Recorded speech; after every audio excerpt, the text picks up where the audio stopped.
My name's Erin Jackson, I'm President of the UCSA, and what we've done this year is we've really identified that students love the opportunity to be able to communicate with the Vice-Chancellor directly about what's happening at the university. As such, we're going to be running 4 Vice-Chancellor forums across this year, and we think that it's a really good opportunity. We'd like to thank Dr Carr for his time, and it's all as part of the relationship that the University of Canterbury shares with the Students' Association, and we really value that. So firstly, Dr Carr, what feedback has the UC received on the different enrolment systems used this year, and will you be continuing with the same processes in the future? Okay, so the difference this year was we introduced dates. We had previously introduced a date for first time to UC, applications enroll by the 10th of December, but this year for the first time we also asked returning students to indicate their intention to re-enroll by the 10th of January. That works, that helps us in understanding what's going on, so the intention would be to continue with that application to enrol process with those deadlines. They're in line with the deadlines that other universities in New Zealand have. Thank you. And following on from those deadlines, is the centralised timetabling system going to be implemented in the future? What was the feedback that you received, and were you happy with the process?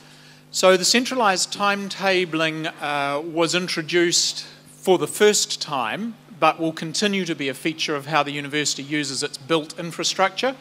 So a couple of bits of background. Obviously after the earthquake we didn't have the same facilities. We're 10 lecture theatres less than we were, but we also had new spaces in the villages, and managing those spaces is actually very important. Previously the university had pretty much run a booking system whereby academic staff booked space at times of their convenience and students showed up. That system led nearly 20% of all students to have clashes that were unavoidable in terms of the courses which they were allowed and in some cases required to take. That means that there were thousands of students who were unable to attend the required tutorials or classes. The centralised timetable has reduced the number of clashes by nearly 80%, but the other consequence is that prior to the earthquake, on average, between 8 AM in the morning on Monday and 5 o'clock on Friday, in the 26 weeks that we actually teach, we only had an average use of our built infrastructure of 50% of the time, and when we used it, we only used it to 50% of its capacity. Now that is not an efficient use of some very expensive capital. So the centralised timetabling had 2 objectives: to better use our built infrastructure and to reduce substantially the number of clashes.